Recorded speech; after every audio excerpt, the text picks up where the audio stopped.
मैं रीत। मुझे पालमपुर की एक पुरानी हवेली में देव नाम के एक बच्चे की देखभाल करने का काम मिला था। इस बेहद खूबसूरत पर सुनसान हवेली में मुझसे पहले अनु देव का ख्याल रखती थी। कुछ ही दिन पहले मुझे ये पता चला कि अनु की मौत एक हादसा नहीं, एक मर्डर था। और फिर मुझे उसका रिकॉर्डर मिला। उसमें अनु की रिकॉर्डिंग्स थी, बिल्कुल एक डायरी की तरह। मगर उसकी लास्ट रिकॉर्डिंग ने मेरे मन में एक बहुत बड़ा सवाल खड़ा कर दिया था। 25 जनवरी, आज जब मैं अपने कमरे में परम का म्यूजिक बॉक्स लेकर बैठी थी तो देव आया और मुझसे लिपट कर रोने लगा।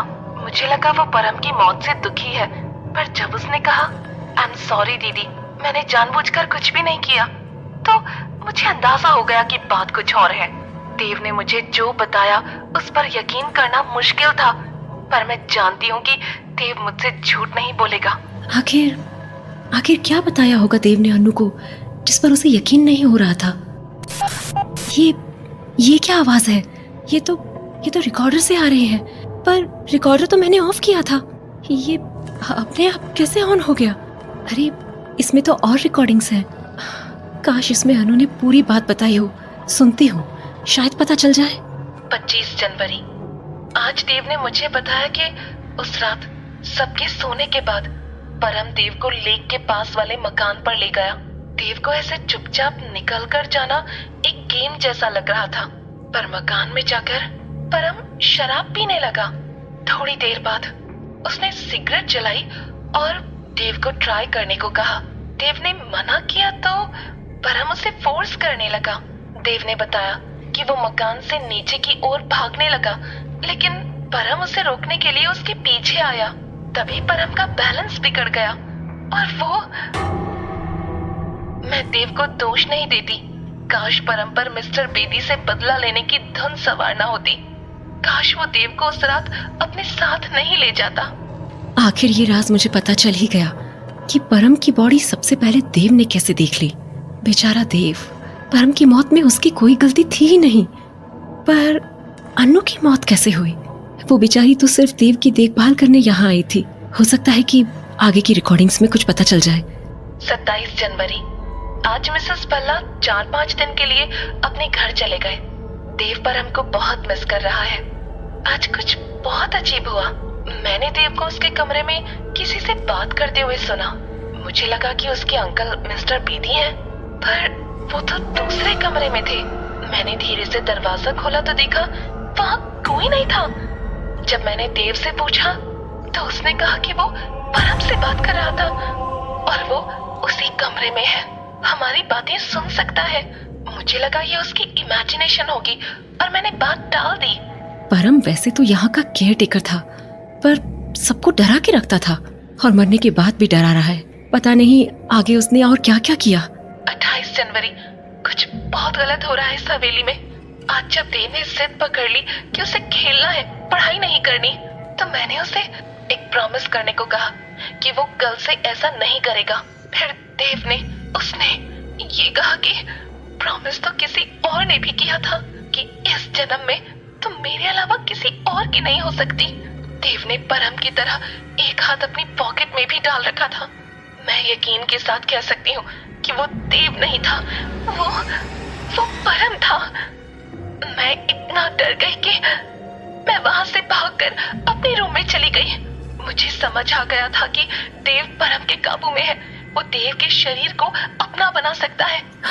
हे भगवान, उसने देव के शरीर पर काबू कैसे पाया? 30 जनवरी, आज देव ने मुझे एक और बात बताई। मैं ऑलरेडी इतनी डरी हुई थी, पर ये बात जानकर मैंने डिसाइड कर लिया कि मैं यहाँ नहीं रहूंगी। उसने मुझे बताया कि परम उसके शरीर में सिर्फ तब आ सकता है जब देव की मर्जी हो। जब मैंने पूछा कि वो परम को ऐसा क्यों करने देता है, तो वो बोला कि ऐसा करने से परम हमेशा उसके पास रहेगा। मैं इतनी स्ट्रांग नहीं हूँ कि परम से लड़ सकूं। मैं कल सुबह की ट्रेन से ही घर जा रही हूँ।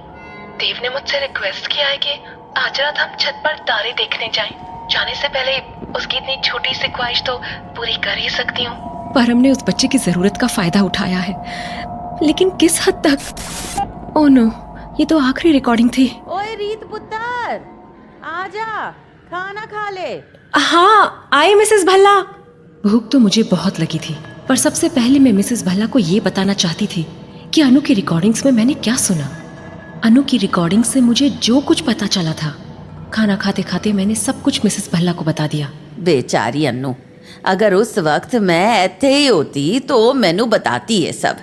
अकेले कितना डर गई होगी। हाँ, आप मेरे साथ ना होते तो पता नहीं मैं भी देव को अकेले कैसे संभालती। तू फिक्र ना कर रीत, मैं हूँ तेरे नाल, मैं कितने नहीं जा रही। अनु सिर्फ देव को सेफ रखना चाहती थी और परम का ऐसे अनु को वो प्रॉमिस याद दिलवाना कितना अजीब है। हाँ पुत्र, उसनु प्यार और अधिकार विच फर्क ही नहीं मालूम था। मिसेस भल्ला, अनु ने आखिरी रिकॉर्डिंग तब की थी जब वो देव के साथ छत पे जाने वाली थी और उसकी मौत उसी रात छत से गिरकर हुई। अब तो बस एक देव ही है जो हमें बता सकता है कि उस रात क्या हुआ। पर तेनू लगता है कि वो इतनी आसानी से कुछ बोलेगी? बच्चे तो मासूम होते हैं मिसेस भल्ला। अगर सही माहौल बनाया जाए तो देव हमें सब कुछ बता सकता है। इसके लिए एक तरकीब है मेरे पास। ठीक है, तू कोशिश करके देख ले, पर अब सो जा, आज बहुत लेट हो गया। हाँ, आप भी सो जाइए। Good night.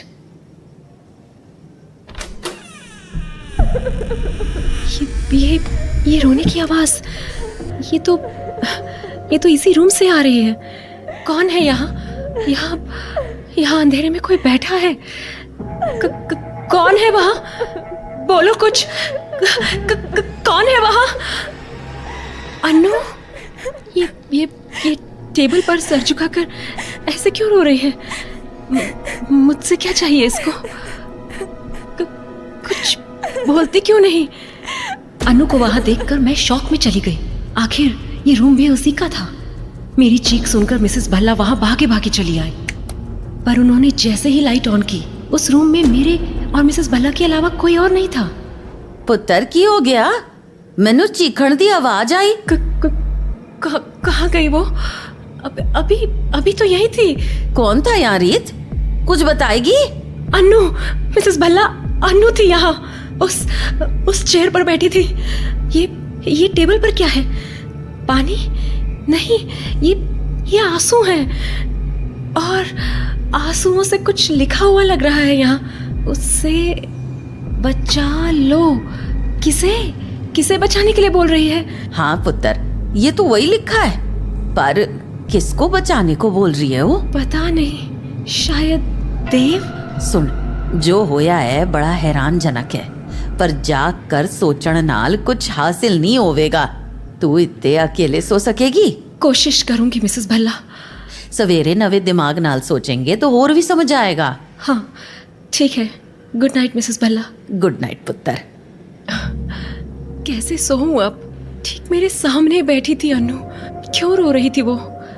मिसेस भल्ला के जाने के बाद मैं बेड पर लेट गई। मैं इतना डरी हुई थी कि मैंने लाइट तक ऑफ नहीं की। ऐसा लग रहा था जैसे अंधेरा होने पर अनु वापस आ जाएगी। फिर पता नहीं कब सोचते सोचते मेरी आंख लग गई और फिर अगली सुबह। देव अच्छे मूड में लग रहा है। अगर मैं आज इसे छत पर तारे दिखाने ले जाऊं अनु की तरह, तो क्या ये मुझसे खुलकर बात करेगा? देव, आज रात हम छत पर तारे देखने चले? सच में रीत दीदी? ये हाँ, पिछली बार मैं। हाँ बोलो देव, पिछली बार क्या? नहीं, कुछ नहीं, मैं भूल गया। मैं ना बहुत एक्साइटेड हूँ तारे देखने के लिए। गुड। अब अपना होमवर्क कंप्लीट कर लो जल्दी से। अंधेरा होते ही मैं देव के रूम में वापस गई, लेकिन वो वहां नहीं था। अरे, देव तो अपने कमरे में है ही नहीं। देव, कहाँ गए तुम देव? कहीं अकेला तो छत पर नहीं चला गया? ऊपर जाकर देखती हूँ। थैंक गॉड, मिल गया देव। तुम अकेले यहाँ आ गए, मेरा वेट नहीं कर सकते थे? सॉरी दीदी, बहुत दिन हो गए मुझे ऐसे तारों को देखे हुए। लास्ट टाइम अनु के साथ आए थे ना? आपको कैसे पता? मुझे सब पता है देव, अनु ने खुद बताया है मुझे। कैसे?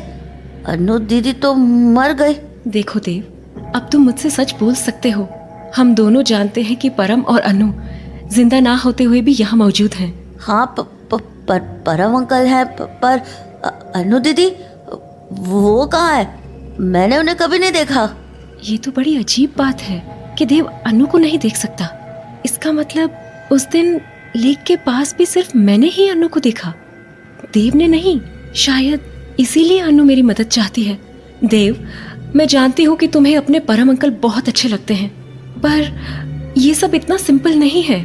अनु को तुम्हारी बहुत चिंता है, पहले भी थी और आज भी है। जब वो जिंदा थी तब वो तुम्हें बचा नहीं पाई, पर वो अब तुम्हें मेरे जरिए बचाना चाहती है। और मैंने उन्हें मार दिया। मैं बहुत बुरा हूँ दीदी, मैं बहुत बुरा हूँ। नहीं देव, नहीं, तुम बुरे नहीं हो। तुम अगर बुरे होते तो अनु क्यों तुम्हें बचाना चाहती? गलत परम था, है ना? मैंने जब परम अंकल को उनकी डेथ के बाद पहली बार देखा तो मैं बहुत खुश हुआ, क्योंकि मुझे लगता था कि मेरी वजह से ही वो उस दिन नीचे गिरे। उन्होंने मुझे माफ़ कर दिया और बोले कि वो मेरे साथ ही रहेंगे, पर अनु दीदी को वो नहीं दिखे थे। शायद इसीलिए दीदी डर गई जब मैंने उन्हें बताया कि अंकल वापस आ गए हैं। अनु दीदी हमें छोड़कर जाने लगी, हमेशा के लिए। तब अंकल ने मुझे एक आइडिया दिया कि अगर मैं दीदी को छत पर ले आऊँ तो वो दीदी को रोक लेंगे। इसीलिए मैं दीदी को छत पर ले गया और बोलो देव। जब मैं अनु दीदी के साथ छत पर आया तो मुझे वहाँ परम अंकल भी दिखे। उसके बाद मुझे कुछ याद नहीं है, पर अनु दीदी नहीं थी वहाँ। वो छत से नीचे गिर चुकी थी। शायद मैंने उन्हें धक्का दे दिया। तुमने नहीं देव, परम ने। याद करो, तुम ही परम को अपने शरीर में आने देते थे। हाँ, पर परम अंकल तो बस अनु दीदी को हमारे पास रखना चाहते थे। पर देव, तुमने ये सब किसी को बताया क्यों नहीं? दीदी, कोई भी मेरी बात मानता। मैंने एक बार ट्राई किया था, टीचर को बताया था, लेकिन मुझे स्कूल से ही निकाल दिया। जब दीदी नीचे गिरे तो परम अंकल भी गायब हो गए। मैं यहाँ अकेला खड़ा था। मैं बहुत डर गया था। मैं भागकर अपने रूम में पलंग के नीचे छिप गया। कितना खुदगर्ज है परम। प्यार के नाम पे जान ले ली उसने अनु की, वो भी एक मासूम बच्चे का फायदा उठाकर। पर ये देव बार बार पानी की टंकी की तरफ क्यों देख रहा है? देव, तुम ये बार बार पानी की टंकी के पीछे क्या देख रहे हो? क्या है वहाँ? कुछ नहीं। अब कुछ मत छुपाओ देव, प्लीज बताओ मुझे, तुम क्या देख रहे हो? परम अंकल। परम? कहाँ? मुझे क्यों नहीं दिखाई दे रहा वो? मैं तो देख सकती हूँ उसे। देव, ध्यान से सुनो। पिछली बार जब परम तुम्हारे शरीर में आया था, उसने तुमसे बहुत गलत काम करवाया था। इस बार प्लीज तुम उसे अपने शरीर में मत आने देना। पर अंकल ने कहा है कि ऐसा करने से वो मेरे पास रहेंगे। अगर मैंने ऐसा नहीं किया तो वो हमेशा के लिए चले जाएंगे। देव सुनो मेरी बात। ये सब परम अपने मतलब के लिए कर रहा है, तुम्हारे साथ रहने के लिए नहीं। और तुम्हारे पास मैं हूँ, मिसेस भल्ला है, समझे? तुम्हें परम की जरूरत नहीं है। पर आप भी तो मुझे छोड़कर जाने वाली थी। देव, मेरी बात क्यों नहीं सुन रहा है? अनु, ये तो अनु है, पानी की टंकी के पास। अनु, तुम उसे रोक लो प्लीज। अब तुम ही कुछ कर सकती हो। अनु प्लीज। अनु दीदी कहाँ है? मुझे तो नहीं दिख रही वो। यही है देव, तुम्हारे पास। और वो नहीं चाहती कि तुम परम को अपने अंदर आने दो। नहीं, यहाँ सिर्फ परम अंकल है, अनु दीदी कहीं नहीं है। मैं उन्हें नहीं देख सकता। अब आप झूठ बोल रही है। नहीं देव, मेरा विश्वास करो, मैं सच बोल रही हूँ। अनु यही है। ओह गॉड, मैं कैसे यकीन दिलाऊं इसे? अनु कुछ बोलती क्यों नहीं? वो कुछ इशारा कर रही है मेरी तरफ, वो बोल नहीं सकती। एक बार अपनी तरफ पॉइंट कर रही है, एक बार मेरी तरफ, मतलब मैं और अन्नू। ओह, उसे एक शरीर चाहिए, शायद तब वो देव से बात कर पाए। मुझे देव को बचाना है, चाहे कुछ भी हो। अनु भी तो उसे बचाने ही आई है। मैं उसे अपना शरीर दे दूं तो? देव रुको, मत खोलो अपने हाथ, ऐसे मत करो Dev, please. Oh god help me. Anu, I am ready, आओ प्लीज और बचा लो देव को।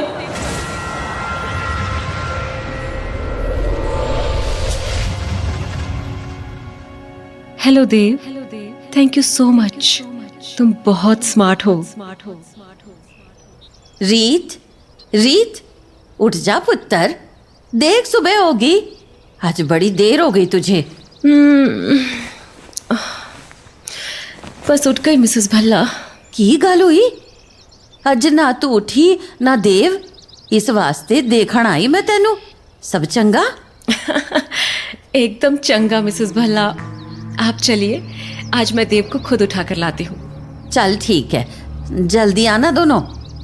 ये तूने क्या पहन रखा है? ये तो अन्नू के कपड़े हैं। हाँ मिसेस भल्ला, आपने बिल्कुल सही पहचाना। ये तो मैंने बस ऐसे ही उठा ली थी, मेरे पास ये कलर नहीं है ना। आप डरिए मत, मैं आपकी रीत ही हूँ। देव उठो ना देव। तुमने मुझे नहीं मारा, और ये बात हमेशा याद रखना। मारा मुझे परम ने था, तुमने तो मुझे जीने का एक और मौका दिया है। I am proud of you. वहाँ परम के ना होते हुए भी तुमने रीत को यकीन दिलाया कि परम वही है, और मुझे वहाँ देखकर भी रीत के सामने अनदेखा कर दिया। हम दोनों के चक्कर में बेचारी रीत फंस गई। अब मैं हमेशा तुम्हारे पास रहूंगी और किसी को कभी भी तुम्हें हर्ट नहीं करने दूंगी। ओए रीत, देव, आ जाओ, नाश्ता लग गया है। चलो अनु दीदी, बहुत भूख लगी है मुझे। श्श, अनु नहीं, रीत।